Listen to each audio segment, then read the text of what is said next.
Hello everyone, welcome back to another video from Webtech Tutorial. In today's episode, I'm going to be showing you how to unlink Monopoly Go from Facebook.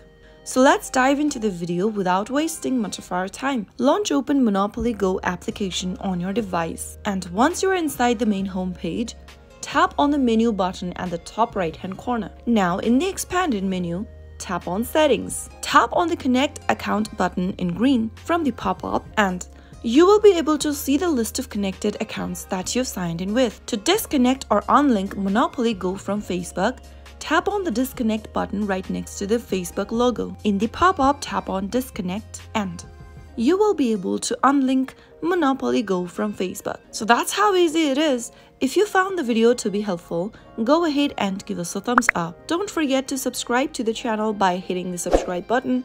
Also press the bell icon so that you'll never miss another upcoming upload from us. I will see you again in the next episode.